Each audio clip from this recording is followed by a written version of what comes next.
A reading from the Gospel according to Matthew, chapter 6, verses 1 to 6 and 16 to 21. Jesus said, "Beware of practicing your piety before others in order to be seen by them, for then you have no reward from your Father in heaven.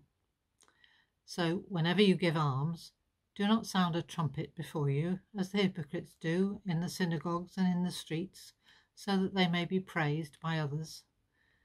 Truly, I tell you, they have received their reward. But when you give alms, do not let your left hand know what your right hand is doing, so that your alms may be done in secret, and your Father who sees in secret will reward you. And whenever you pray, do not be like the hypocrites, for they love to stand and pray in the synagogues and at the street corners, so that they may be seen by others. Truly, I tell you, they have received their reward. But whenever you pray, go into your room and shut the door, and pray to your Father who is in secret, and your Father who sees in secret will reward you. And whenever you fast, do not look dismal like the hypocrites, for they disfigure their faces so as to show others that they are fasting. Truly, I tell you, they have received their reward. But when you fast, put oil on your head and wash your face, so that your fasting may be seen not by others, but by your Father who is in secret. And your Father who sees in secret will reward you. Do not store up for yourselves treasures on earth, where moth and rust consume, and where thieves break in and steal. But store up for yourselves treasure in heaven, where neither moth nor rust consumes, and where thieves do not break in and steal. For where your treasure is, there your heart will be also." May I speak in the name of God, Creator, Redeemer, and Sustainer of all. Amen. I wonder whether you enjoyed showing off when you were little, or whether you were too shy. If you were a show-off, did other people admire you, or did you get told off? Jesus seems to have come across people who like to show off. Today's reading is from Matthew chapter 6. Chapters 5, 6 and 7 are called the Sermon on the Mount and include the Beatitudes and the Lord's Prayer. One commentator calls these chapters Jesus' teaching about lifestyle. In the verses we hear today, Jesus sums up by saying, "Don't be like hypocrites, who do things so that other people will notice." The word translated as hypocrites can also mean play actors, people who pretend to be someone else.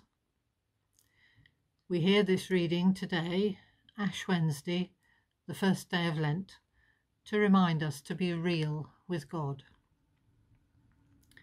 Jesus assumes that the people he is teaching are used to giving alms, doing good, giving money or practical help where it's needed. His teaching reminds them not to show off about it. We can use Lent to practice generosity, to give money or practical help wherever God guides us, and to do it as inconspicuously as possible, so that, in Jesus' words, our left hand doesn't know what our right hand is doing.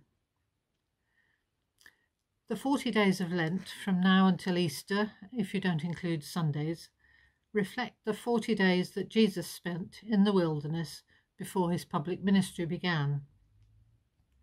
Jesus fasted and was tempted to perform miracles, tempted to give up believing in God's power to keep him safe. Jesus assumes that his friends, like most Jews, are used to fasting. In a parable, Jesus said that a Pharisee boasted that he fasted twice a week. So Jesus did not need to tell people how to fast. They knew. Jesus didn't need to spell out the safeguards. Nowadays we know that people who are diabetic or pregnant or have heart problems definitely should not fast.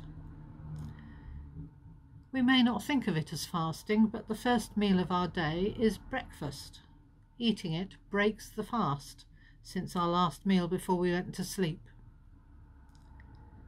Feasting for some has meant not eating meat on Fridays. Fish and chip shops still have their busiest day on Fridays. That started because fish was cheaper than meat, thought to be less tasty, more penitential. Nowadays, fish can be more expensive than meat, and fish and chips are a treat, not a penance. Fasting may mean missing one meal in 24 hours, once a week, having only water, or gradually building up to a longer period. But what is the point? Why did Jesus, along with his Jewish tradition, expect people to fast at all? In the Bible, fasting is linked with prayer and worship.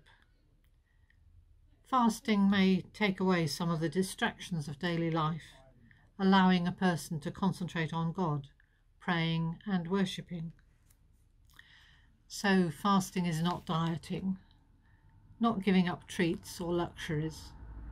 Fasting is making time to focus more on God, praying and worshipping. Jesus taught that whenever people fast, they should do it without showing off. They should still be clean and tidy, not make a performance about it. It was the same with prayer. Jesus expected people to pray regularly, at home, in their room, without showing off. All these three things, giving alms, fasting and praying, are good disciplines for all of us, all the time. And Lent is a good time for a fresh start, or a new beginning, to focus on God. To help our prayer, we may read a Christian book, like the Live Lent booklet available from Church House Publishing. There are a few copies for people to pick up in our church. To help our almsgiving, we may put cash aside for a good cause, or send a donation. We may give to a food bank. While we may not meet in person, we may write or phone or email people whom we know would be pleased to hear from us. If our health allows, we may fast. And even if it is not good for us to fast, we may use more time in secret to focus on God, to listen, to be open to what God may bring to mind, prompting us to pray and to be generous with our time and our resources.